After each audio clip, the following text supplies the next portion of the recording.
Assalamualaikum warahmatullahi wabarakatuh. Salam sejahtera untuk kita semua.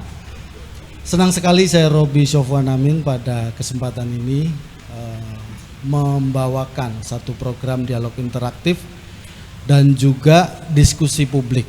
Nah, pada kesempatan kali ini saya akan mengantarkan atau memandu jalannya diskusi terkait dengan carut marut ya bisnis atau tambang rakyat di Banyumas. Nah, tentunya kalau kita lihat dalam beberapa pekan terakhir ya, mungkin ada sebuah tragedi yang 8 pekerja tambang terjebak di dalam lubang tambang. Nah, dari situ kemudian upaya evakuasi sudah dilakukan selama sepekan, tetapi tidak membuahkan hasil dan akhirnya operasi SAR dihentikan.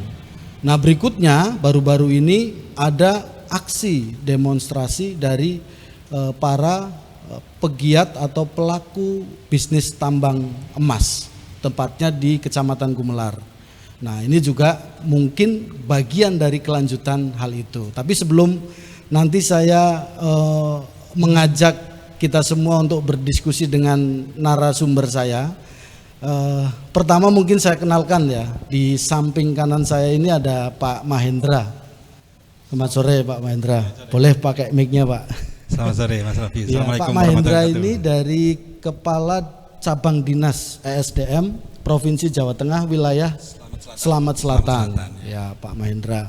Di sebelahnya ada yang sangat populer mungkin ya di wilayah Banyumas, kita banyak sering lihat fotonya. Pak Sugeng Suparwoto.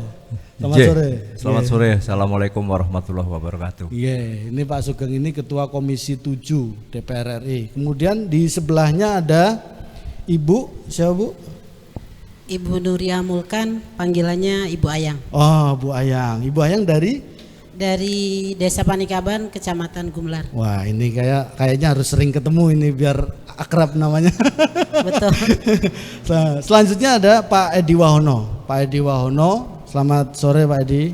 Selamat sore Mas Robi dan para pemirsa semua, juga para narasumber yang hadir. Selamat sore. Iya, terima kasih Pak Edi ini dulunya aktif di ini ya SDM berkaitan sumber daya air. Nah, hari ini beliau cukup intens memperhatikan fenomena khususnya berkaitan dengan isu-isu lingkungan. Nah, sebelum nanti kita diskusi, saya ingin mendengar nih perwakilan dari para pelaku tambang. Mungkin dari yang pertama penambang pasir, boleh? Silahkan Pak. Nah, ini berkaitan dengan isu karut marut ya tambang di wilayah Banyumas. Sebagai pelaku tambang, apa sih keresahannya, mungkin bisa disampaikan? Nama dari mana? Assalamualaikum warahmatullahi wabarakatuh. Kita sebagai wakil masyarakat bawah, khususnya warga yang berketempatan di bibir Sungai Serayu,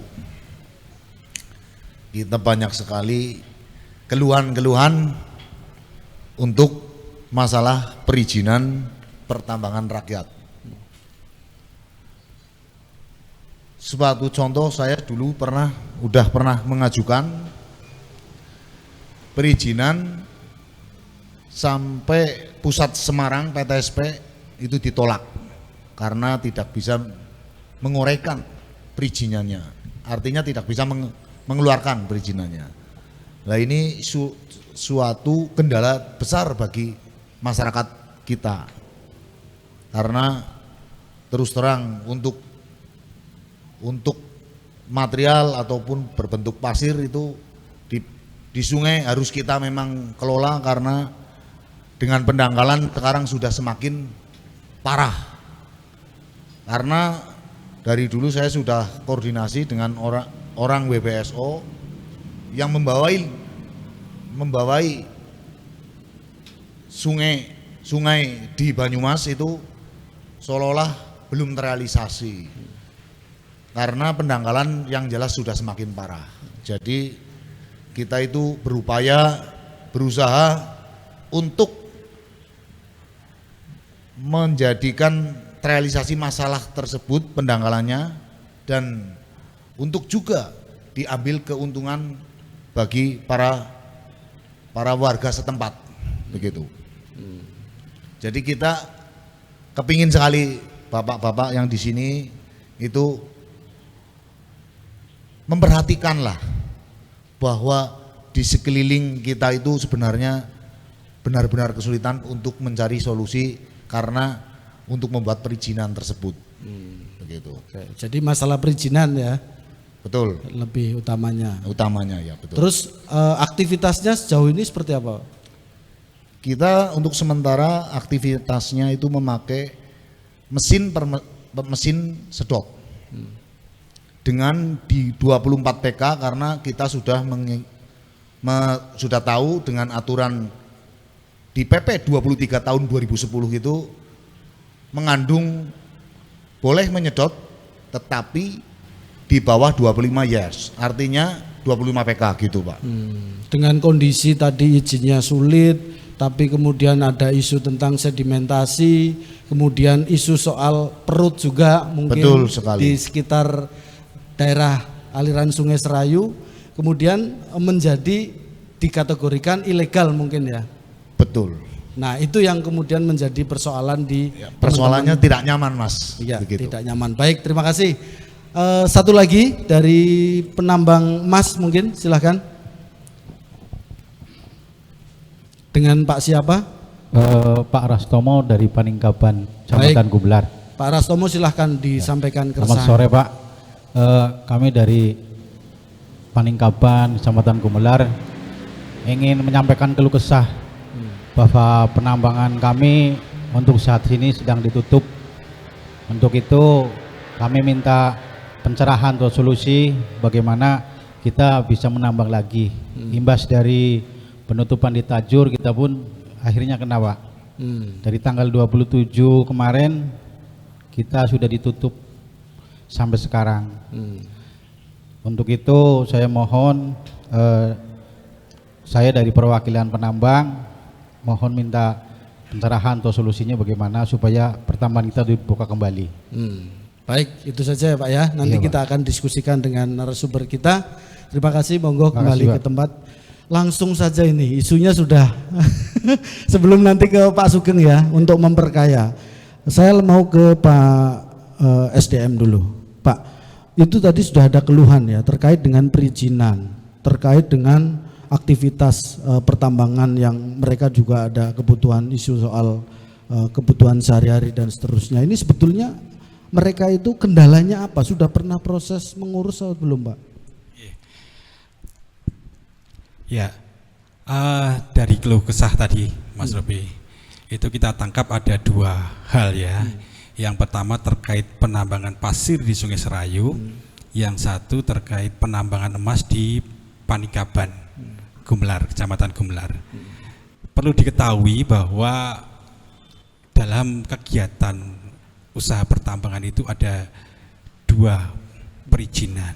Ya, yang satu izin usaha pertambangan atau IUP, yang satunya kalau lihat fenomena ini ada yang namanya izin pertambangan rakyat (IPR). Ya, tadi disampaikan penambangannya menggunakan mesin sedot kurang dari 25 PK. Berarti itu kalau arahnya larinya yang diusahakan masyarakat itu adalah pertambangan rakyat. Ya, nanti proses perizinannya adalah izin pertambangan rakyat.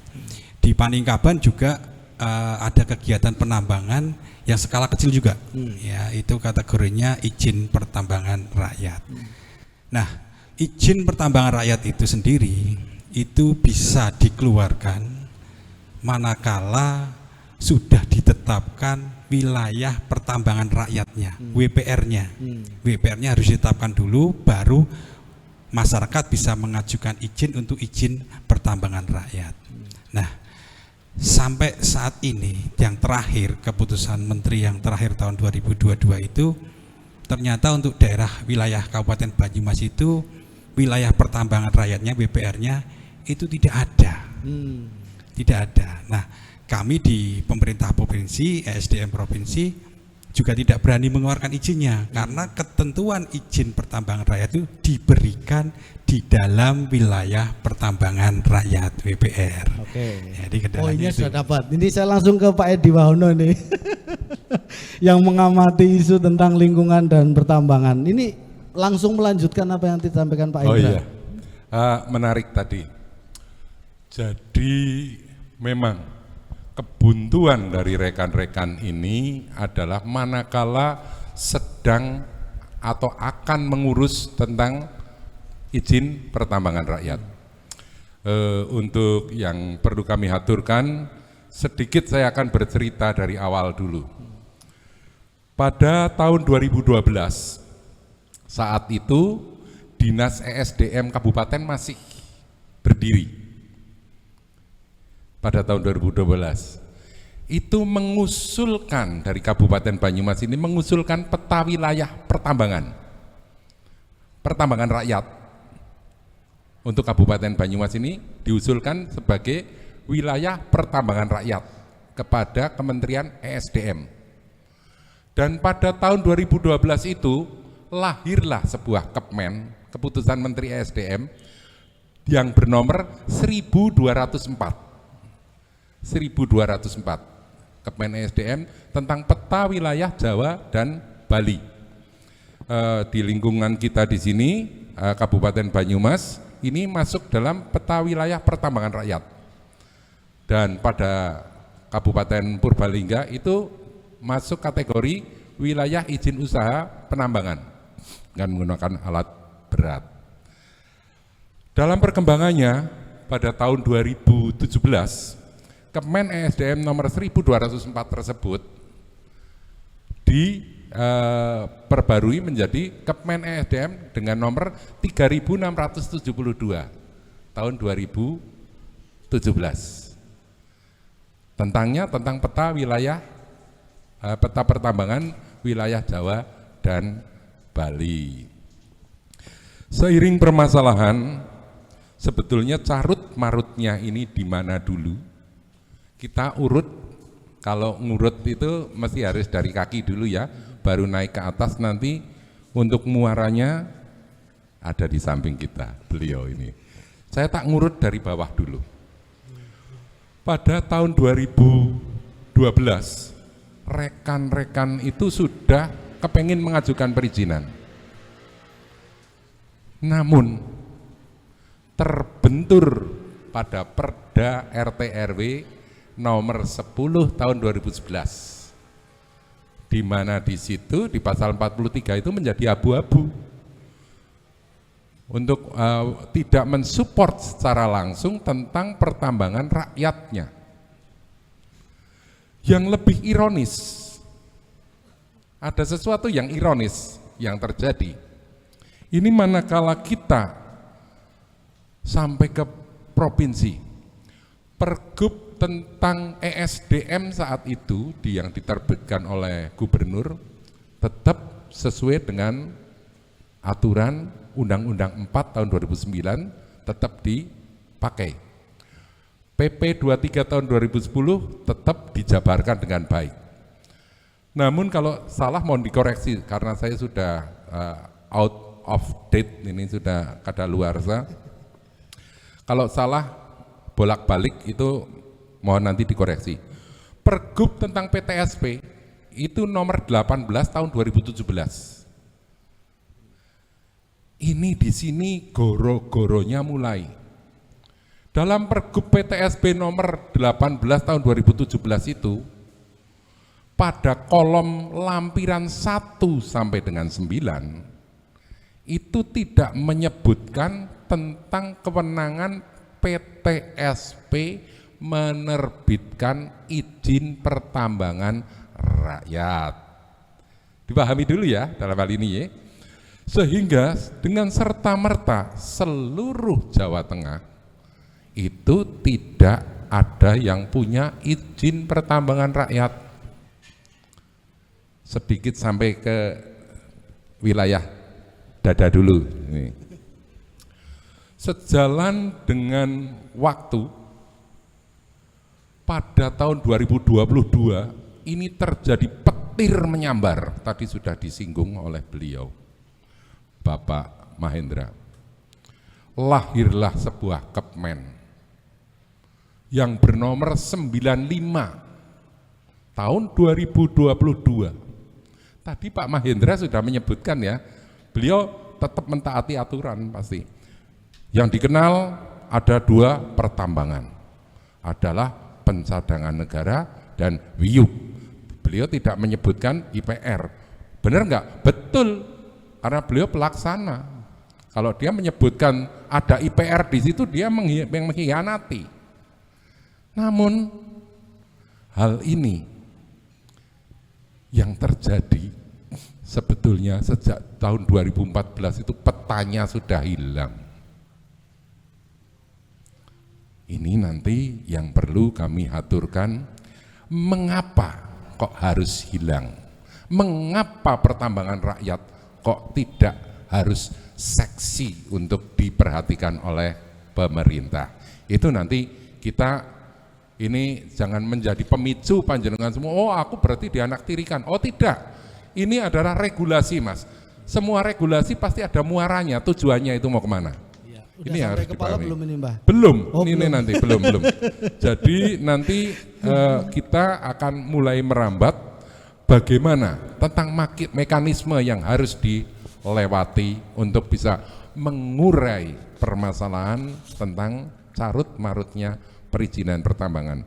Terus tadi saya sedikit menambahkan, ini tadi tentang pasirnya, pasir pertambangan IPR secara umum.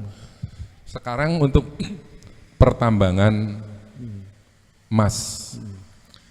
Pertambangan emas pada dasarnya adalah merupakan sebuah pertambangan yang sangat seksi. Namun tidak seseksi dampak akibatnya. Karena resiko-resiko yang sangat tinggi yang bisa diterima oleh atau menimpa para penambang.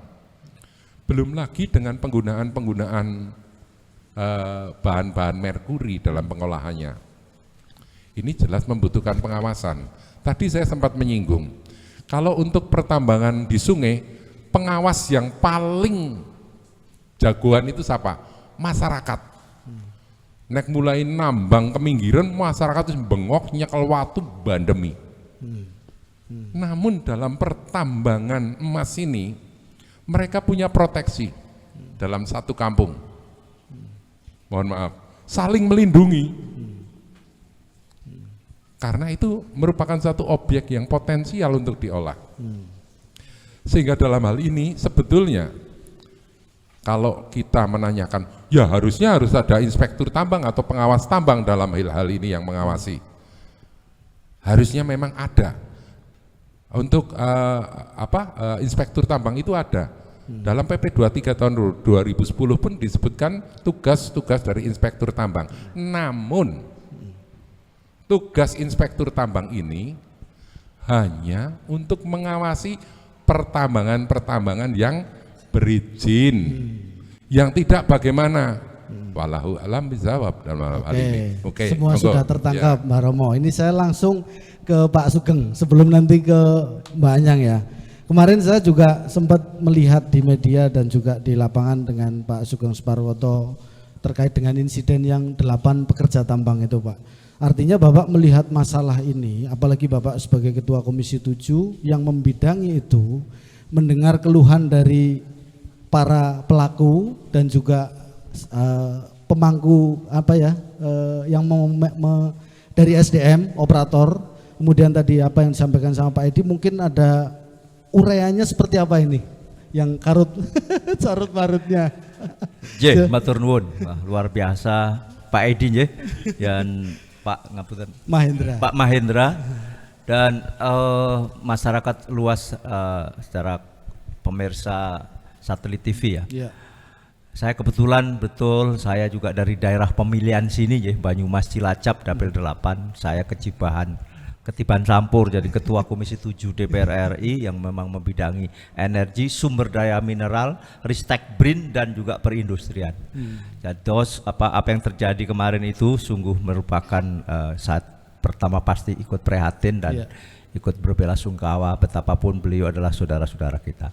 Memang bahwa dunia pertambangan ini hari-hari ini semakin hari memang semakin complicated, baik yang skala besar maupun pertambangan rakyat ini. Saya kira sebagaimana layaknya memang bahwa sumber daya semakin terbatas, di mana juga mohon maaf manusia semakin bertambah, maka intensitas terhadap pengelolaan ini dan menimbulkan gesekan-gesekan itu semakin tinggi. Bahwa dalam konstitusi memang jelaskan diatur bahwa bumi, air dan kekayaan terkandung di dalamnya dikuasai oleh negara. Pasal 33 Pak, untuk untuk sebesar-besarnya kemakmuran rakyat. Jadi itulah yang menjadi dasar pengelolaan pertambangan, termasuk karena betapapun disitulah harus negara hadir. Seberapa kecil aktivitas itu pun negara harus hadir dalam bentuk macam-macam. Ada dalam bentuk yang lebih besar, misalnya BUMN mengelola tambang, atau bahwa pemerintah dalam hal ini sebagai wakil negara itu mengawasi, itu juga dalam hal konteks menguasai, karena Mahkamah Konstitusi telah juga menjelaskan dalam konteks menguasai itu dikuasai oleh negara itu tidak harus dimiliki, tetapi bahwa negara mengatur, bahwa negara mengawasi dan sebagainya. Itulah bagian dari bagaimana bunyi konstitusi kita. Nah, dalam dunia pertambangan kita memang lantas tadi sudah disampaikan Mas Mahendra, memang itulah aturannya, itulah undang-undangnya, bahwa ada dua hal, yakni yang semuanya ini bertumpu pada satu, namanya wilayah usaha pertambangan. Itu dulu ditetapkan yang paling menyentuh di bawah, karena dan biasanya wilayah usaha pertambangan itu masuk dalam rencana umum tata ruang, di mana inilah peran langsung masyarakat, karena RUTR itu ditetapkan oleh DPRD, di mana setiap 5 tahun bisa dievaluasi. Disitulah tata ruang itu ditetapkan. Misalnya bagaimana kalau memang daerah itu ada potensi pertambangan, maka bisa ditetapkan sebagai wilayah usaha pertambangan. Di sisi lain misalnya kalau memang di situ tidak memungkinkan, maka tidak mungkin ditetapkan sebagai wilayah usaha pertambangan. Berangkat dari ini maka tadi ada usaha-usaha lain, ya izin perizinan lain yang kategorinya bisa macam-macam. Bahwa dalam Undang-Undang Nomor 3 Tahun 2020 sebagai bentuk revisi dari Undang-Undang Nomor 4 Tahun 2009 itu jelas kok, usaha pertambangan rakyat juga di situ diakomodasi. Bahkan kebetulan saya yang ngawai Pak, gitu loh. Saya jadi anggota DPR baru, tiba-tiba dihadapkan pada Undang-Undang Mineral dan Batu Bara, Undang-Undang Minerba, yang kalau dalam sifatnya dalam undang-undang itu carry over, jadi sudah sudah dibahas tuntas periode sebelumnya dan saya baru masuk. Maka saya dengan intens memahami itu. Bahkan gini, bagaimana kita tahu konflik antara pusat dan daerah, antara menyangkut tentang tata kelola pertambangan, diakomodasi dalam Undang-Undang Nomor 3 tersebut. Keluasan wilayah bahkan telah dikoreksi, yang semulanya 25 hektar menjadi 100 hektar. Artinya apa? Bahwa kami ini di DPR, karena undang-undang itu kan dibuat oleh DPR dan pemerintah. Ini mohon maaf, saya urut dari atas nih, kalau panjenengan dari bawah. Makanya kan saya bicara dari konstitusi, undang-undang, peraturan Kepres, dan juga peraturan menteri dan sebagainya. Nah, tadi bahwa dalam Undang-Undang Nomor 3 Tahun 2020 itu pertambangan rakyat diakomodasi sedemikian rupa. Bahwa inti dari semuanya itu adalah untuk sebesar-besarnya kemakmuran rakyat. Konflik terjadi luar biasa kalau di tingkat yang besar gitu, antara korporat besar dengan masyarakat di sekitarnya, maka diperlukan sebuah aturan di mana trickle down effect lah istilahnya, bagaimana turunan dari hasil itu bisa dinikmati langsung oleh masyarakat sekitar. Nah, ini udah sampai dada ini.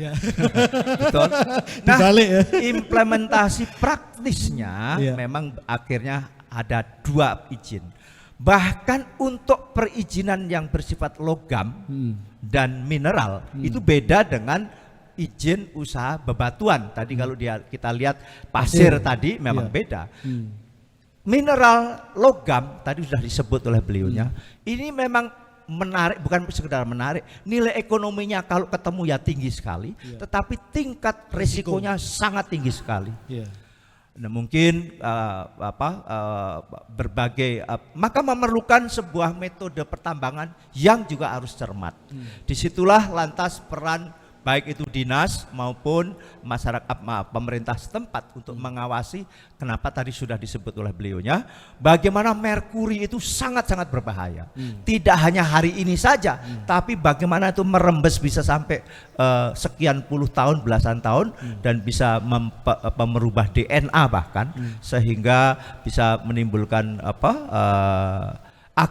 akibat yang sungguh luar biasa. Tetapi tetap saja bahwa di situ ada potensi ekonomi yang juga berpotensi untuk sebesar-besarnya kemakmuran rakyat. Itulah titik temu yang harus terus-menerus kita bahas. Sehingga betapapun memang itulah perizinan menjadi penting. Jadi kalau namanya tidak ada izin, resikonya sangat tinggi. Kemarin itu yang terjadi 8 saudara kita, itu resiko fisik sifatnya. Belum ada resiko yang lain yang sifatnya non fisik, yang bersifat kimiawi dan berupa side effect dari akibat-akibat itu. Nah, kakinya adalah misalkan gitu. Tadi ada konstitusi, ada juga undang-undang, ada peraturan pemerintah, ada juga lantas permen, bahkan peraturan menteri nomor 95 betul. Tadi jelas menggarisbawahi dengan 2 pendekatan tadi, sehingga memang wilayah usaha pertambangan itu harus dipetakan lebih dahulu. Itu mutlak. Supaya apa? Tata ruang menjadi problem yang terus-menerus akan menjadi problem besar. Implikasinya kalau tidak patuh pada tata ruang bisa luar biasa.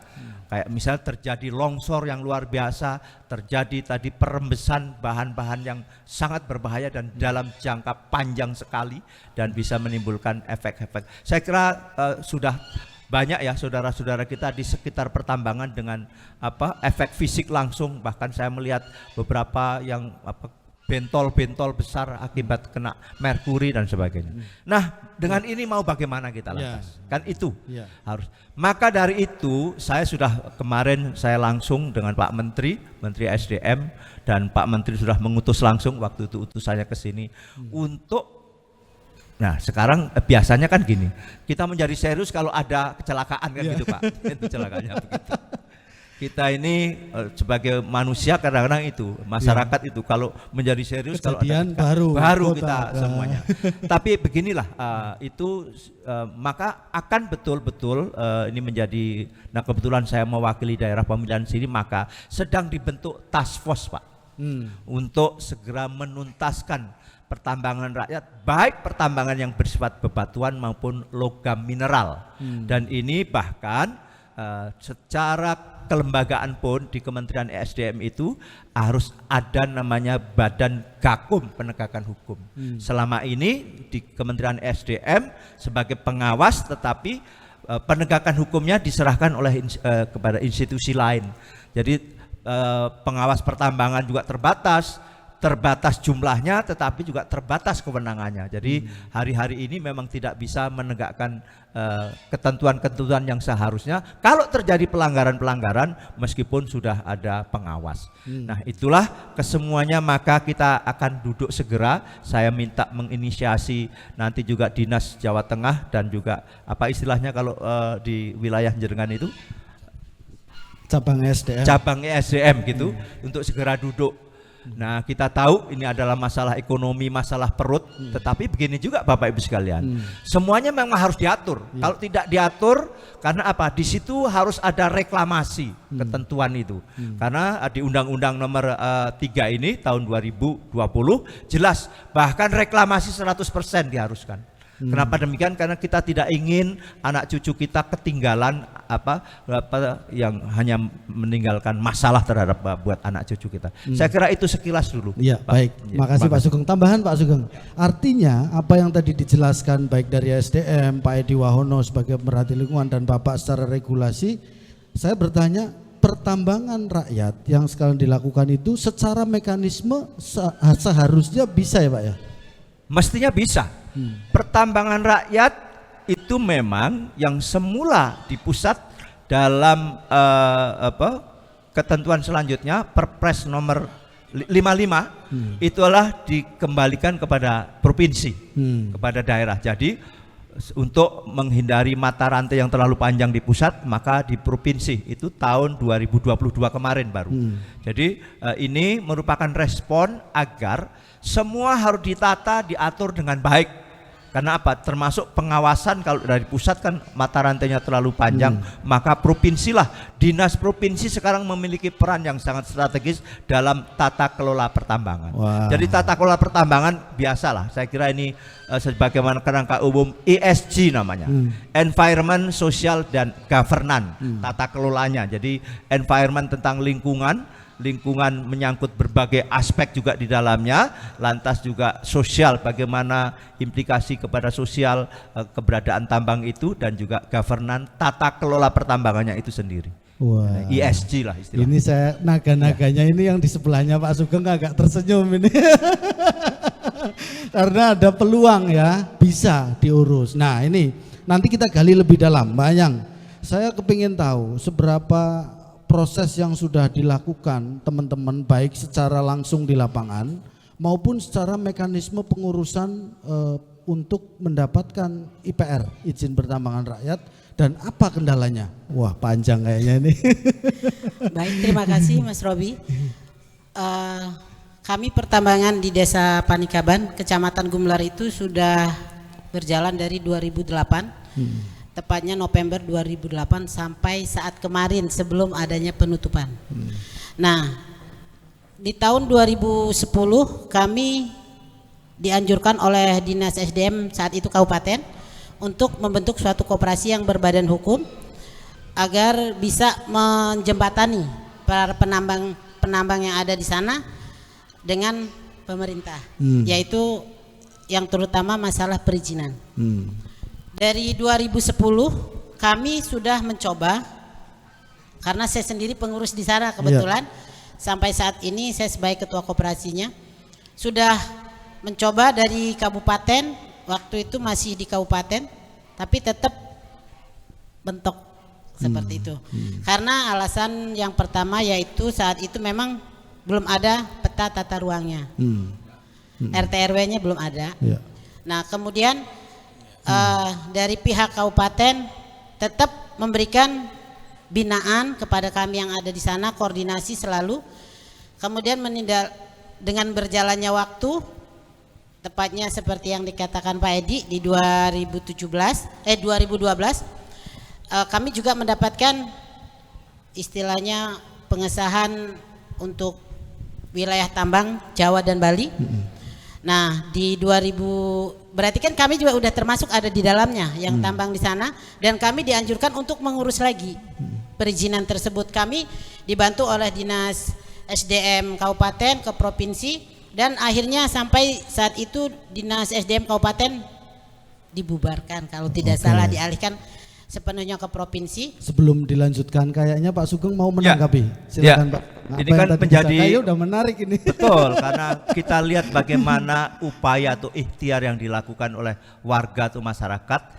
Sebetulnya kan mau minta izin, mau cari izin, tidak mau ilegal kan begitu.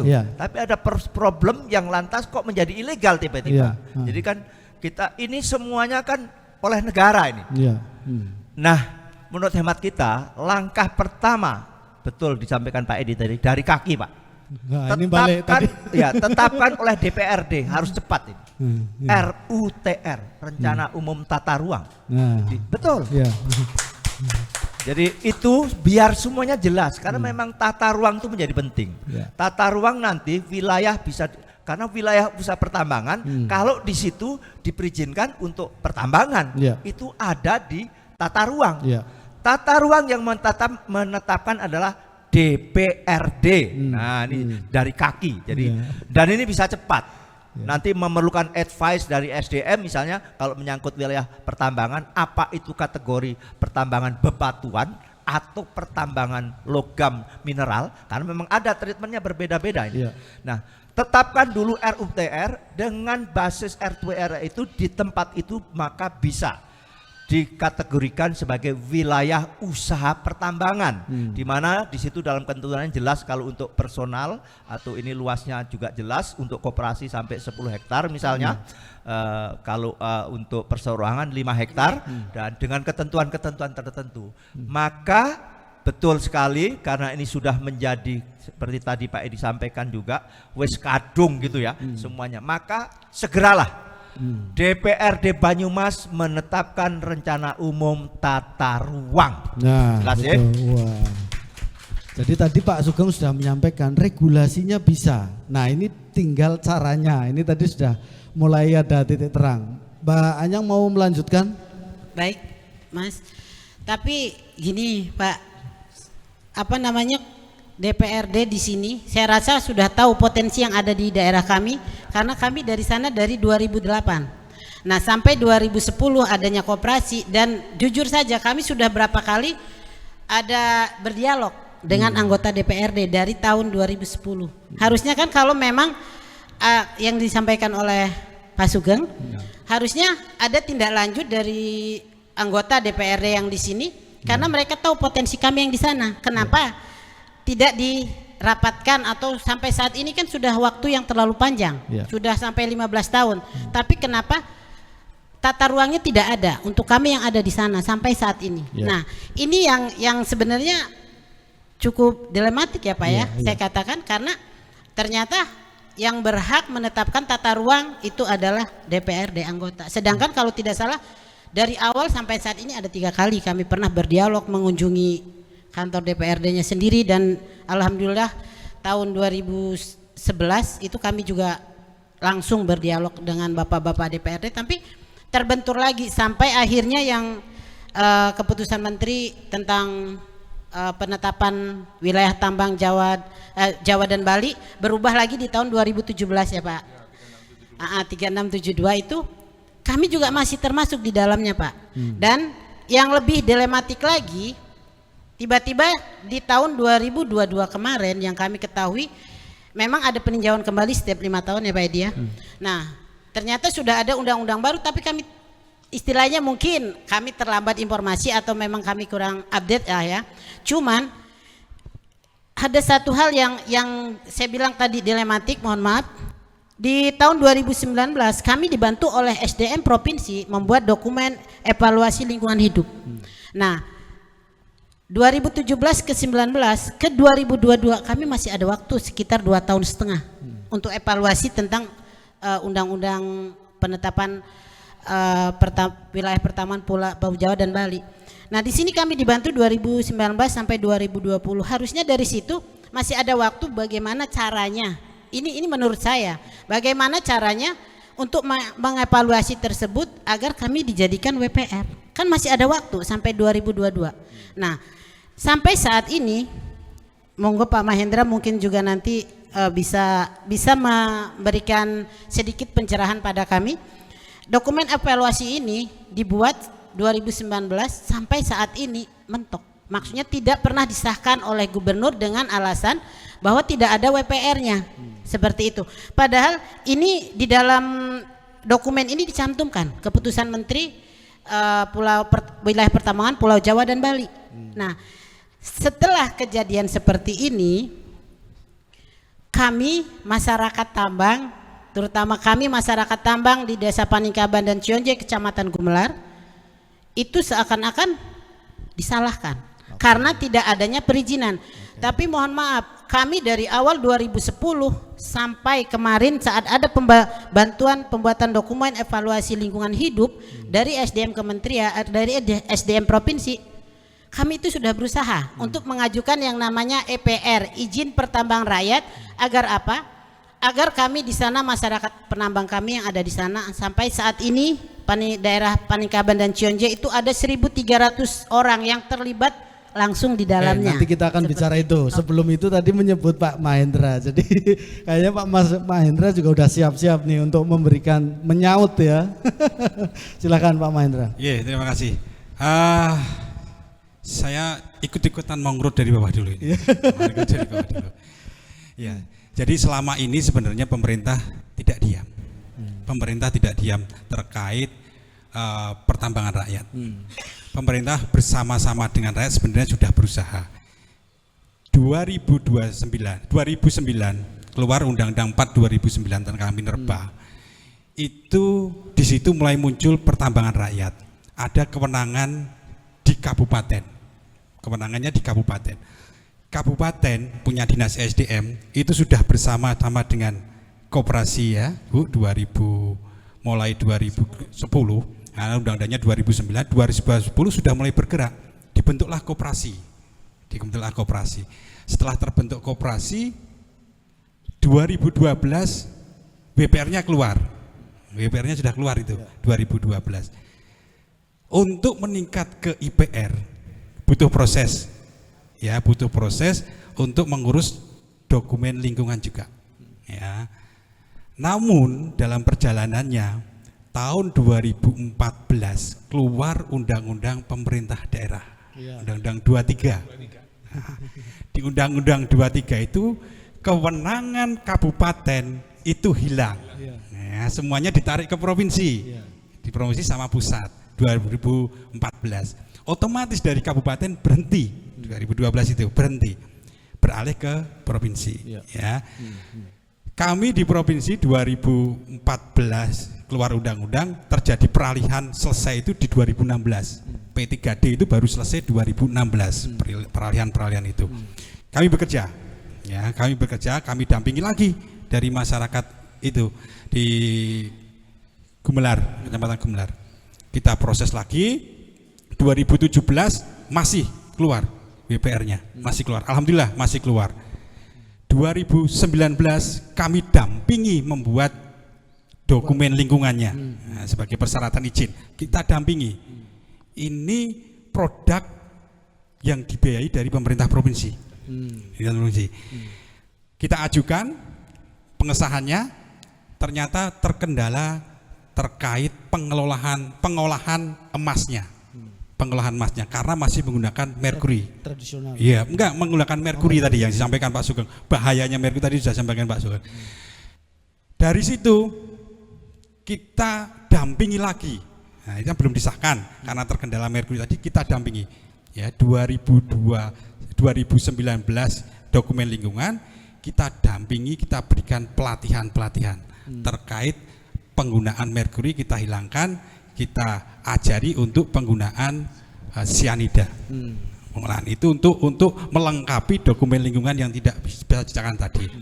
Ya, sampai dengan 2021 juga masih kita dampingi terkait untuk nilai tambahnya. Ya, nilai tambahnya jangan hanya nambang terus dijual, tapi ada pendampingan untuk nilai tambah emas itu bagaimana dikelola sendiri, jadikan produk-produk yang lebih punya nilai jual. Nah, begitu selesai itu kita sudah yakin, ini sudah yang menjadi catatan di dokumen lingkungan sudah kita penuhi. Ya, 2022 mau kita ajukan pengesahan, keluar namanya PP 95. Nah, di situ akhirnya berhenti. Ya, berhenti. Pengesahan dokumen nggak berani ditandatangani. Karena konsekuensi kalau yang itu ditandatangani pasti akan mengajukan izin. Padahal Perpresnya 55 tadi, Perpresnya yang 95 tadi, WPR-nya tidak ada. Makanya tadi kalau disampaikan Bu Yayang, kenapa kok dokumen lingkungannya belum itu? Ya karena itu. Begitu kita merevisi dokumen lingkungan dengan kegiatan-kegiatan tadi, pendampingan, begitu sudah selesai pendampingan mau diajukan, ketemulah itu. Wah, luar biasa. Nah, jadi mohon maaf memang belum bisa ditandatangani karena itu. Iya, tentunya ini cukup menarik ya. Cukup menguras energi, cukup menguras pikiran. Tetapi dari penjelasan narasumber saya satu persatu cukup tercerahkan. Nah, tapi intinya bahwa pemerintah itu selalu mendampingi. Selalu mendampingi dalam proses ya. Iya. Selain nanti Bu Anyang untuk melanjutkan, saya ke Pak Edi dulu. Pak Edi Wahono, sebelum disampaikan tadi kata kuncinya adalah mentok di DPR terkait dengan RT RW. Nah, apa sih yang kemudian menjadi kendala. Ini kan kebetulan DPR-nya nggak hadir, Pemdanya juga nggak diwakili tadi Pak Mahendra. Loh ini Pemdanya mana gitu.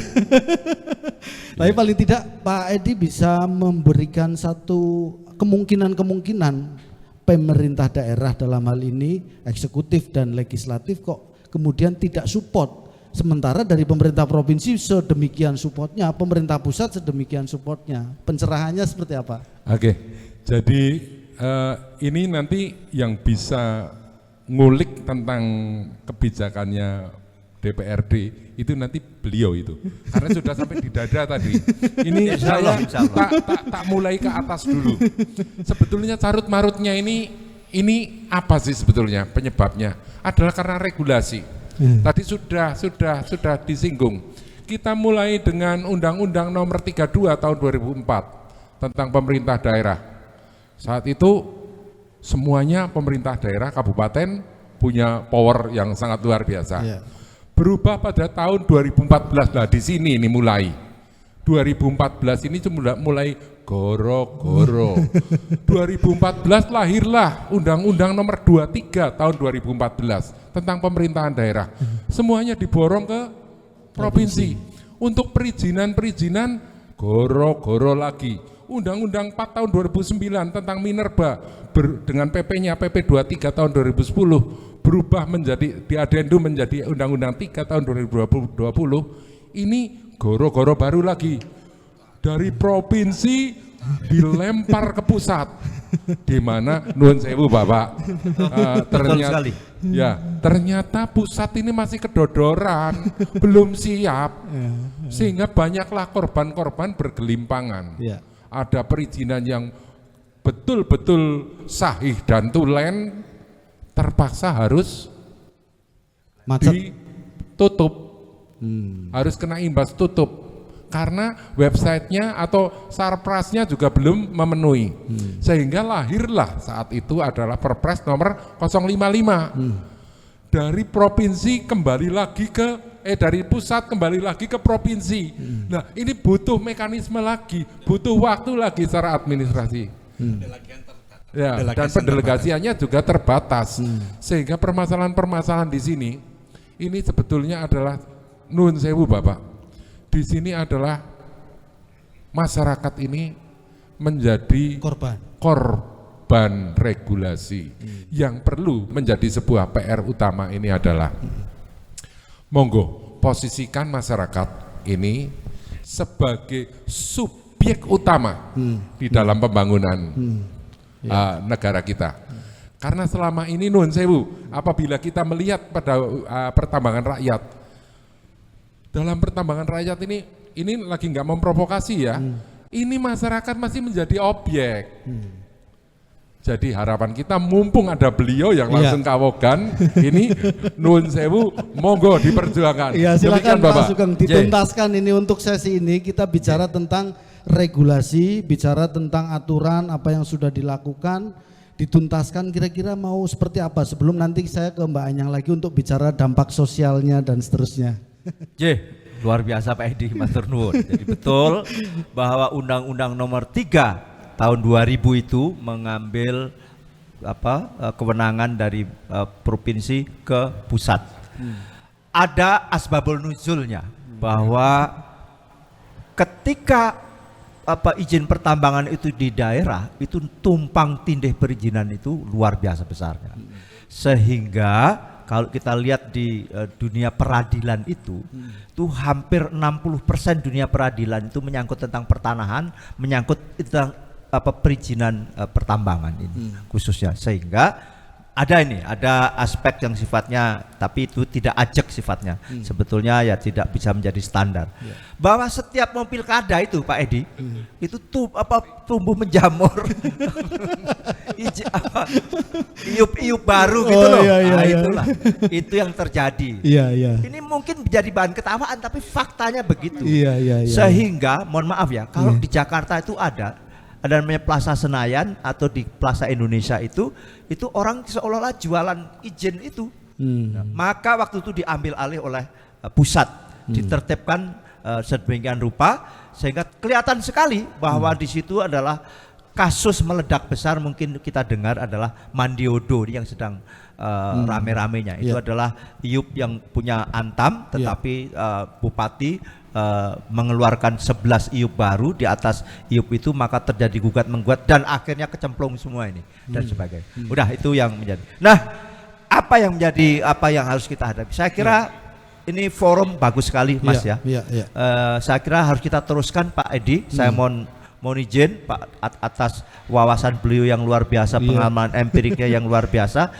Nanti dengan seluruh pemangku kepentingan termasuk pelaku. Ini jangan kali ini saja, ayo duduk berkali-kali kalau perlu. Saya yang akan memprakarsai, Pak. Wah, luar saya biasa deh. Betul. Kita duduk mungkin 5-6 kali kalau perlu. Kita mencari formula bagaimana satu ada peraturan yang memang justru melindungi semua. Tadi dalam konteks subjek dan objek tadi, jadi melindungi semua. Peraturan itu dibikin bahwa kita sadar mengelola sumber daya alam ini memang ada caranya. Jadi ini juga mohon dunia yang bapak-bapak ibu yang pelaku pertambangan, utamanya pertambangan mineral logam, ini ada caranya, ada tata caranya yang memang beda dengan pertambangan bebatuan biasa atau pasir. Inilah yang memerlukan nanti kita duduk, aspek teknikalnya juga harus dibahas. Yang intinya monggo nanti saya akan memprakarsai apa nanti bentuknya forum apa. Pak Edi saya kira sanggup menjadi salah satu narasumber. Kita nanti duduk dengan seluruh pemangku kepentingan termasuk dengan DPRD supaya kita jelas. Pertama pasti adalah perda tentang rencana tata ruang. Alhamdulillah. Inilah harapan utama kita. Betul. Dan dengan rencana tata ruang itu kan ada namanya kategori, ada merah, ada kuning, ada hijau. Nah, disitulah nanti yang hijau itu kan untuk pemukiman atau apa saya kok lupa ya. Apa untuk ekonomi dan konservasi dan sebagainya. Nah, inilah yang harus ditetapkan sehingga jelas. Nah, setelah itu dipetakan dalam rencana umum tata ruang, RUTR, karena memang tidak setiap, kalau tidak salah hari ini nggak tahu apa Banyumas sudah punya RUTR atau belum. Kebetulan saya pernah menjadi staf khusus Menteri Agraria Tata Ruang, betapa pentingnya RUTR. Jadi inilah yang harus sehingga nanti dalam hal investasi sekalipun jadi jelas. Sekaligus kita topografinya bagaimana, status tanah, jadi itulah yang menjadi penting sehingga termasuk tadi dengan RUTR tadi maka wilayah usaha pertambangan bisa ditetapkan. Betul Pak ya, Pak Mahendra. Dengan demikian wilayah usaha pertambangan ditetapkan maka itu sudah bisa lebih mudah pintu masuk bagi untuk perizinan. Kalau memang sudah ditetapkan kan begitu. Ternyata hari ini Pak Edi tidak ada kan wilayah usaha pertambangan itu. Nah ini Bapak. Sebentar. Ini tak tambahin dulu. Tanggung, mumpung. Pertama saya mendapatkan tantangan dari beliau. Kalau bisa ngapain pakai lama, kita jadwalkan saja kapan kita. Itu masalah teknis nanti. Kita nanti jangan keluar konteks dulu. Nanti ini ada satu permasalahan tentang nanti RUTR. Tentang RUTR khususnya untuk sungai. Kebetulan beliau juga pernah di pertanahan ya. Sebetulnya ada potensi selain di sungainya ada potensi. Kalau kita ingat itu ada surat edaran dari Kepala Badan Pertanahan Negara kuno ini Pak, tahun 96. Nomornya 410/1293 tentang sungai, bekas sungai, tanah timbul, reklamasi itu adalah milik negara. Di sini untuk sungai itu ada satu hal yang perlu kita lirik untuk potensinya, beliau pasti akan setuju ini. Adalah daerah tikungan dalam. Daerah tikungan dalam ini apabila tidak dikendalikan atau dinormalisasi, itu akan mengancam tikungan luarnya. Jadi ini mungkin rekan-rekan yang penambang-penambang pasir pasti akan senyum-senyum, tapi nanti yang godok beliau-beliau. Demikian Bapak. Baik Pak Edi, saya tadi memotong, kita punya narasumber Mbak Ayang sebagai pelaku dan beliau paham betul kondisi di lapangan. Tadi soal perizinan sudah kita kupas ya, sudah dikasih pencerahan juga sama Pak Sugeng, langkah rencana tindak lanjutnya mau seperti apa, yang menjadi kendala apa dan seterusnya sudah cukup tercerahkan. Sekarang saya ingin mengulik, mendengar cerita dari Bu Ayang bagaimana sebetulnya aktivitas pertambangan yang sudah berjalan dari tahun 2008 sampai dengan hari ini, melibatkan berapa banyak orang dan dampak sosial ekonominya seperti apa? Baik, terima kasih Mas Robi. Pertambangan kami di sana yang saat ini dari 2008 sampai saat ini adalah melibatkan 1.300 orang yang ada di dalam tambang tersebut, yang istilahnya mencari nafkah di situ. Kemudian dari 1.300 orang ini menghidupi keluarga mereka, mungkin satu orang istri, katakan 2 orang anak. Jadi yang tergantung kehidupannya ada di sana itu kami perkirakan sekitar 3.000 lebih. Seperti itu. Itu Paningkaban dan Cionje. Untuk sosial, dampak sosialnya waktu masih pertambangan kami berjalan sampai sebelum ditutup kemarin, alhamdulillah untuk tingkat kehidupan ekonomi masyarakatnya terutama di daerah Paningkaban dan Cionje itu yang tadinya mungkin hanya di bawah sekitar 20%, sekarang alhamdulillah sudah menjadi 100%. Dari mulai kehidupan ekonomi seperti mulai dari rumah, dari segala macam lah ya kehidupan ekonominya. Kemudian yang paling signifikan adalah dampak sosial di pendidikan anak-anak di sana, Pak Mas. Anak-anak di Desa Paningkaban dulu itu sebelum ada pertambangan SD. hanya lulus SD, SMP, SMA itu 1-2 mungkin Mas. Tapi setelah adanya pertambangan alhamdulillah kami juga mengikut memperhatikan keluaran S1, S2 itu dari Paningkaban alhamdulillah banyak, bahkan menjadi pegawai negeri, TNI dan Polri, anggota polisi juga banyak alhamdulillah. Itu adanya pertambangan yang ada di Desa Paningkaban. Nah, istilahnya untuk sosial, dampak sosialnya sangat yang positif itu sangat besar sekali. Nah, setelah yang kami pikirkan setelah pertambangan ini nanti ditutup, akan dampak sosialnya akan seperti apa, terutama dalam pendidikan, karena baru ditutup 3 minggu, dihentikan 3 minggu ini, keluhan banyak sekali masuk ke koperasi itu terutama tentang anak sekolah Mas. Hutang juga. Nah, hutang, kredit dan segala macam karena mereka ya tadinya kan adanya pertambangan berharap tiap bulan mungkin mereka ngambil kredit motor, mobil, bahkan bank bisa mengangsur. Tapi saat ini mereka benar-benar mentok Mas, karena kalau ditutup sampai ke depannya akan seperti apa nih angsuran-angsuran mereka. Itu juga, tapi yang banyak dikeluhkan adalah tentang pendidikan. Kemudian dengan banyaknya yang terlibat di situ, ini kita kembali lagi ke urusan perut ya Mas ya. Nah, ini kami juga minta solusi, benar-benar minta solusi dari pemerintahan. Ini masyarakat di sana ini harus seperti apa dan harus bagaimana apabila tambang ini benar-benar ditutup. Mau diapakan? Karena diketahui daerah di Desa Paningkaban, Cionje, terutama Kecamatan Gumelar, untuk potensi mengalih profesi untuk mereka ini sepertinya sulit sekali di sana, karena di sana itu katakan kecamatan yang paling pojok. Kemudian di sana Paningkaban terutama hanya pertanian curah hujan seperti itu. Baik. Jadi setahun sekali hanya bisa ada pertanian yang bisa untuk menyambung hidup. Baik, ditahan dulu. Kalau tadi Bu Aya menyampaikan tentang dampak sosialnya, saya sebelum ke Pak Sugeng atau ke Pak Edi, saya ke Pak Mahendra dulu. Berapa dari hasil kajian ini, tentunya apakah menyinggung tentang potensi tambang yang ada di situ? Berapa prediksi ya atau potensi dari yang diolah itu menghasilkan selain dampak sosial dan ekonomi tadi terhadap pemerintah, apakah itu bisa memberikan kontribusi ke pemerintah daerah? Sampai berapa banyak? Nah, kalau kemudian ada potensi itu, nah berarti kalau di sana ada penambangan ilegal, nah itu dananya itu masuk kemana? Nah ini kan menjadi persoalan. Mungkin Pak Mahendra bisa bantu jelaskan. Di Desa Paningkaban ya, khususnya Desa Paningkaban Kecamatan Gumelar itu tahun 1998 kalau nggak ada salah, itu sudah pernah ada perusahaan besar ya yang melakukan eksplorasi terkait potensi emas di sana. Namun setelah hasil eksplorasi dia tidak melanjutkan izin. Jadi hasil studi kelayakannya mungkin tidak visible ya, tidak visible untuk ditambang dalam skala besar.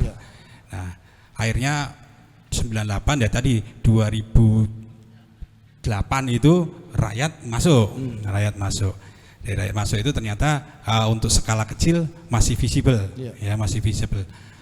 Di tahun 2018 setelah beralih ke provinsi tadi ya, setelah beralih kewenangannya perizinan ke provinsi, 2018 kami sudah melakukan pemetaan potensi juga di sana.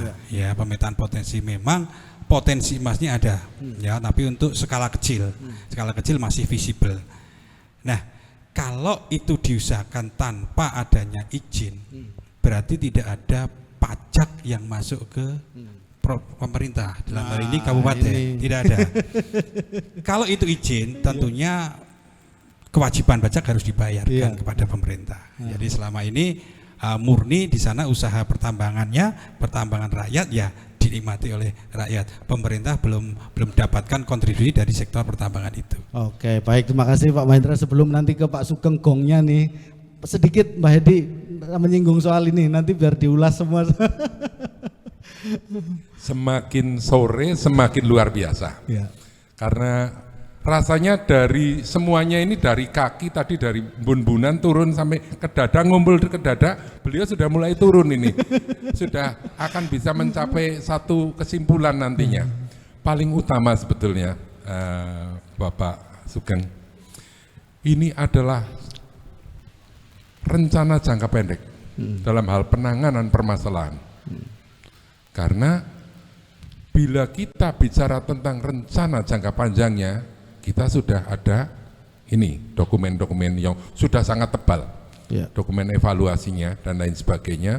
Dan tadi juga kalau menyinggung mengenai masalah hasil perpajakan, itu sangat luar biasa sebetulnya, bisa ditangkap oleh pemerintah daerah sebagai masukan pada PAD yang juga dapat membangun pembangunan di Kabupaten Banyumas.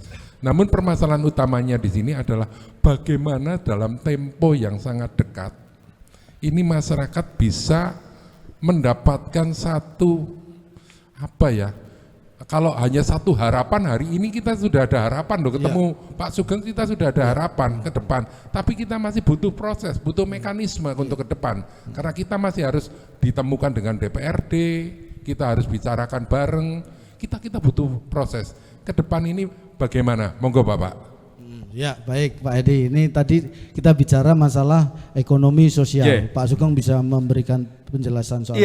Istilahnya gede-gede maneh, cilik-cilik maneh. Nah, ngeten Pak Edi. Jadi di pusat itu namanya anggaran pendapatan negara itu terdiri dari pajak dan non pajak. Pajak itu semua kita nih pajak, orang kita rokok yang itu semuanya pajak. Terus pendapatan negara bukan pajak atau PNBP itu terbesar adalah dari mining juga Pak Edi. Jadi itulah sebagai gambaran ya. Di APBN tahun 2022 yang lalu misalnya ditargetkan 133 triliun. Bayangkan dari Kementerian SDM menyangkut tentang pendapatan negara bukan pajak itu adalah sudah sampai saya koreksi. 333 triliun, saya koreksi. Dari pendapatan negara bukan pajak di sektor pertambangan itu 280 triliun sendiri. Bayangkan betapa besarnya. Maka betul tadi kalau tidak ada perizinan semua rugi. Kenapa? Karena kalau ada pajak berarti juga ada kewajiban negara. Misalnya apa? Dari bagaimana keselamatan kerja itu dijamin oleh negara kalau bayar pajak. Nah, dan pengawasannya itu ada konsekuensi logisnya dari bayar pajak, maka negara berkewajiban untuk misalnya keselamatan kerja, menyangkut tentang asuransi dan seterusnya, termasuk tata kelola pertambangannya itu sendiri yang diawasi sedemikian rupa. Nah, saya kira setuju dengan Pak Edi tadi, dan juga saya tadi bisik-bisik sampai kita harus ketemu segera nih. Kenapa?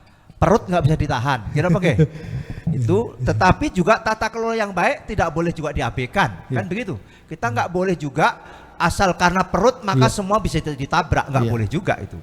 Itu kalau kayak gitu nanti semuanya rusak, karena rusaknya lingkungan, rusaknya dari tata kelola pertambangan yang tidak baik, itu juga implikasinya luar biasa terhadap anak cucu kita. Dan kemarin adalah korban itu adalah karena juga tata kelola yang tidak baik. 8 saudara kita jadi korban, itu peringatan dari Allah menurut saya kok itu, bukan sekedar. Karena apa? Kecerobohan kita semuanya, kecerobohan juga pemerintah daerah, kecerobohan juga penambang sendiri dan seterusnya, sehingga menimbulkan akibat yang luar biasa itu. Maka solusinya adalah solusinya kita segera. Saya setiap minggu ada di dapil. Setiap minggu saya akan koordinasi dengan siapapun, ayo kita duduk menyelesaikan jalan yang terbaik. Misalnya apa? Kalau tadi keluhannya kan harus tetap jalan nih pertambangan, kan begitu. Tapi bagaimana lantas ada semacam apa ya, ini namanya keputusan ad hoc sifatnya, tetapi tidak lantas membenarkan yang salah, kan gitu Pak Edi. Tetapi bagaimana agar bisa jalan, karena harus ada breakthrough. Kalau semuanya terjebak kepada aturan ini itu, ya nggak jalan semua, malah jadi semuanya tidak baik. Tetapi saya tidak bisa secara subjektif memutuskan sendiri, karena kita harus melibatkan seluruh pemangku kepentingan. Maka saya minta tolong, mungkin kalau di sini ada nanti juga tim saya mungkin ya, kita harus duduk dengan Pak Bupati, kita harus duduk dengan DPRD, kita harus segera memutuskan bersama. Ada dari dinas, ada saya, nanti bicara tentang bagaimana ini jalan tetapi tidak melanggar undang-undang, tetapi juga tidak menabrak apa yang seharusnya, sehingga semuanya bisa berjalan dengan baik. Saya kira itu. 24 September itu nanti Pak Bupati sudah purna loh Pak. Jadi kita mesti harus tentukan kejar. Kapan?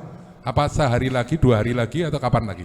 Baik, nanti masalah teknis ya, setelah ini kita bicarakan. Tentunya pembicaraan atau terkait dengan carut marut tambang rakyat di Banyumas ini tadi sudah kita diskusikan cukup panjang, dan sampai dengan saat ini tentunya mungkin hadirin yang ada di tempat ini juga ada yang unek-unek ingin disampaikan ya, atau pertanyaan atau sifatnya masukan. Saya beri kesempatan ya, silahkan dari hadirin yang ada di tempat ini untuk bisa menyampaikan pemikirannya atau pertanyaan. Kebetulan di sini ada dari SDM, ada dari Komisi 7, ada Pak Lingkungan, ada juga Pak Ayang.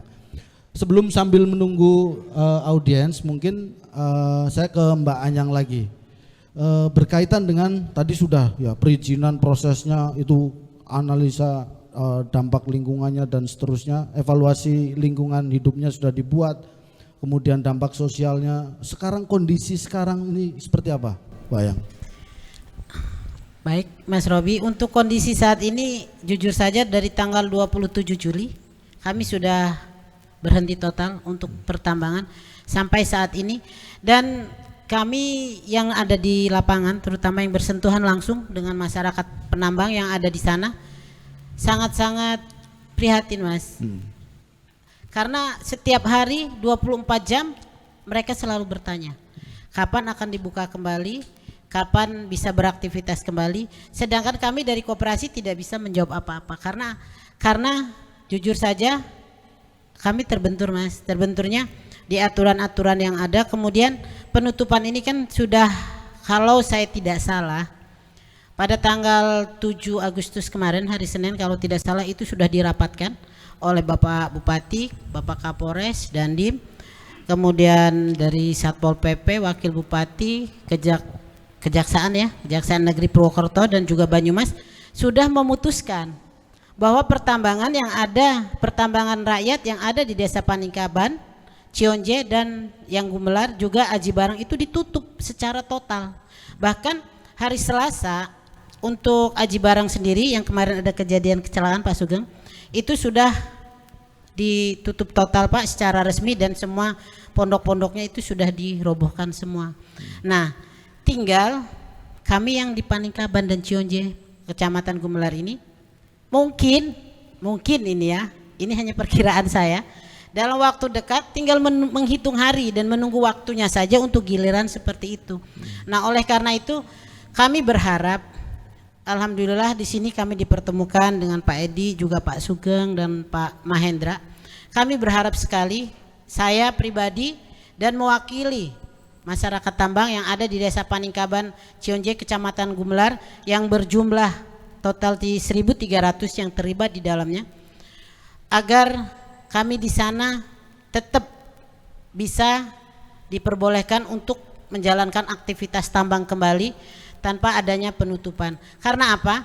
Karena selama ini kami di sana, saya terutama pelakunya Pak dari tahun 2010 yang mengikuti semua prosedur yang sudah dianjurkan oleh pemerintah, terutama Dinas SDM, kemudian juga Dinas LH, untuk mengurus prosedur apapun untuk keluarnya EPR ini. Kami ikuti apapun prosedurnya, kami ikuti. Pada intinya, pada dasarnya kami yang masyarakat rendah, kami yang masyarakat bawah ingin mengikuti segala aturan yang telah dianjurkan oleh pemerintah.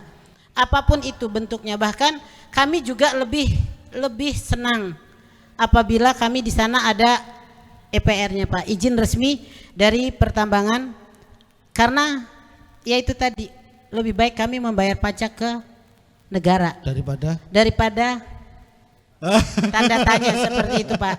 Nah, alangkah kenapa niat ini tidak direspon dengan baik, bahkan mohon maaf Pak Mahendra juga mohon maaf, Pak Sugeng, Pak Edi, dari 2010 sampai saat ini berarti 13 tahun. 13 tahun itu bukan waktu yang sedikit buat kami di sana. 13 tahun itu kalau anak kecil sekarang baru lahir dari 2010 sampai sekarang berarti sudah masuk SD, mutaman SD, sudah mau lulus bahkan, tapi kami di sana tidak mendapatkan izin, tidak beranjak dari jalan di tempat. Selalu yang bikin kami agak miris di sana, kami sudah berupaya semaksimal mungkin dengan segala keterbatasan kami di sana untuk mengajukan perizinan, biar kami tidak selalu dikatakan ilegal, seakan-akan kami rakyat di sana itu menjadi penjahat tapi di tanah sendiri. Karena jujur kami di Panikaban dan di Cionje perlu diketahui di sini semua, di sana itu masyarakat kami menambang di tanah hak milik pribadi yang bersertifikat dan yang setiap tahunnya membayar pajak. Baik. Seperti itu. Terima kasih Bu Ayang. Saya ingin tambahan di bagian akhir ini dari Pak Mahendra terkait dengan kondisi di lapangan Pak. Oke. Kalau kita bicaranya terkait regulasi hukum ya memang mau tidak mau, suka tidak suka, karena belum ada izinnya memang harus berhenti. Ya, ini juga kami menghimbau pada teman-teman semua, rekan-rekan yang melakukan kegiatan usaha pertambangan di sana. Hukum itu hitam putih, ya, tidak bisa ditawar. Ya, manakala itu memang belum berizin, ya konsekuensinya tidak boleh. Itu bahasa hukumnya kan seperti itu. Nah, kami memang sampai saat ini karena belum ada izinnya, ya langkah yang dilakukan oleh Pemda Kabupaten Banyumas itu ya tidak membolehkan, untuk sementara ini tidak membolehkan. Karena apa? Kalau bicara lebih luas lagi sebenarnya itu dalam konteks perlindungan terhadap masyarakat juga. Kita tahu kemarin di Pancur Rendang 4 orang ditetapkan sebagai tersangka, ya, karena tidak punya izin, langsung yang dikenakan pasal adalah penambangan ilegal, langsung itu, langsung. Nah, itu karena konsekuensi tidak punya izin. Nah, kalau mau bersabar, kalau punya izin mungkin akan beda lagi. Kalau sudah mengantongi izin itu, kalau terjadi kejadian di Pancur Rendang, mungkin bahasanya sudah tidak, tersangkanya tidak terkait penambangan ilegal, tapi mungkin akan digali lebih lanjut. Itu maksudnya kecelakaan kerja. Nah, kecelakaan kerja itu nanti akan digali ada unsur kesengajaan atau kelalaian atau murni itu accident. Baik. Nah, itu dengan mengantongi izin sebenarnya ada perlindungan seperti itu kepada masyarakat. Kalau nggak ada izin pasti langsung 158 Undang-Undang 3 tahun 2020 ilegal. Terima kasih Pak Mahendra. Pak Edi, terakhir closing mungkin sebelum nanti ke Pak Sugeng bagian akhir. Ya, oke. Intinya pokoknya dari semua kita ini sudah mulai temapak ini dari atas ke bawah, tadi ke dada, saya dari dada sudah ngumpul untuk kita mencetuskan sesuatu hari ini. Jadi apapun, mari kalau kita bicara tentang pasal 33 Undang-Undang Dasar 1945, di sini sudah sangat lengkap. Karena pemerintah di sini hadir. Pada diskusi kita hari ini, pemerintah hadir untuk mengatur sebaik-baiknya untuk masyarakat, kemakmuran masyarakat. Monggo. Pak, makasih Pak Edi. Terakhir Pak Sugeng, mungkin ada yang ingin yang saya tangkap ini semuanya bermaksud baik kok, gitu loh. Itu saya bangga ya. Jadi dalam pengertian ini yang diwakili oleh beliaunya, bagaimana kimplah-kimplih kalau bahasanya nih, ngurus selama 13 tahun. Mungkin karena memang regulasinya saja yang belum jumbo ini. Intinya memang kalau yang kami ketat memang tentang tadi pengelolaan logam dan mineral ini memang memerlukan tata kelola yang sangat-sangat ketat. Karena menyangkut tentang tadi keselamatan kerja dan sebagainya semua, yang ujungnya memang juga untuk melindungi masyarakat. Itulah yang kenapa ada tata kelola atau mekanisme tertentu. Nah, dari itu semuanya maka tadi Pak Mahendra juga sudah menyampaikan betapa kita semuanya komitmen, karena betapapun bumi, air dan kekayaan terkandung di dalamnya dikuasai oleh negara untuk sebesar-besarnya kemakmuran rakyat. Nah, ini kan di situ. Jadi jelas di situ. Maka siapa sih negara itu? Negara pada dasarnya kita-kita ini. Kita semuanya itu negara. Karena dalam gede-gede mana, cilik-cilik mana di tingkat pusat ya pemerintah pusat, di tingkat daerah ya pemerintah daerah dengan seluruh pemangku kepentingannya. Dan itulah yang disebut negara. Sehingga kita harus memfasilitasi semuanya, bagaimana bumi dan air dan kekayaan terkandung dalamnya. Mari kita kelola untuk sebesar-besarnya kemakmuran rakyat. Itu kan yang maka tidak boleh ada istilahnya kucing-kucingan, tidak boleh selimpat-selimpet, dan ternyata di forum ini tidak itu kok. Semua mau terang benderang, semua mau melakukan mekanisme tata kelola yang baik. Maka ini harus ada breakthrough istilahnya Pak. Harus ada terobosan. Harus ada terobosan hukum memang. Tadi sudah sampaikan Pak Mahendra, bunyinya kalau ilegal ya ditutup. Kan begitu. Wong ilegal tidak punya izin. Nah, coba nanti kita duduk, itulah fungsinya wong negara itu juga dari hasil musyawarah kok.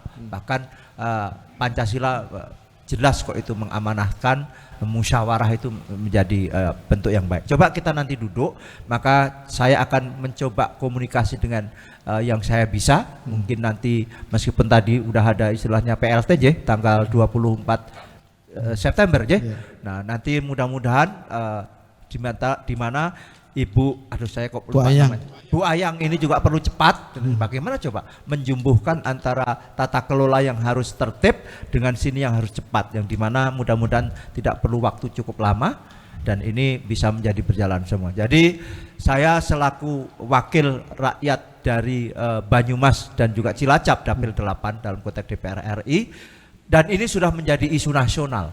Waktu itu bahkan di tempat saya telepon Pak Menteri langsung dan sebagainya, dan lantas menjadi perhatian semuanya Basarnas dan sebagainya. Tapi yang jauh lebih penting adalah bagaimana ke depan, kan begitu. Saya kira itu. Baik. Saya menjanjikan saya akan memfasilitasi, kalau saya ditunjuk menjadi fasilitator, saya akan setiap minggu saya akan ada di sini. Baik, yang terima Jumat, kasih. Sabtu Minggu saya selalu ada di Baik, dapur. terima kasih narasumber saya semua, Pak Edi Wahono, Mbak Ayang, Pak Sugeng dan juga Pak Mahendra. Kiranya itu ya dari proses diskusi kita, dan sudah terurai semua tadi kunciannya bumi, air dan kekayaan yang terkandung di dalamnya dikelola negara dan dimanfaatkan semakmurnya untuk masyarakat. Selain itu juga peluang untuk mengurus izin tambang itu ada, regulasinya ada, dan bisa, tinggal bagaimana prosesnya untuk bisa sampai ke sana. Itu saja. Saya Robi Syofan Amin, mohon maaf apabila dalam memandu diskusi ini ada kesalahan. Akhirnya terima kasih, sampai jumpa di lain kesempatan. Wassalamualaikum warahmatullahi wabarakatuh.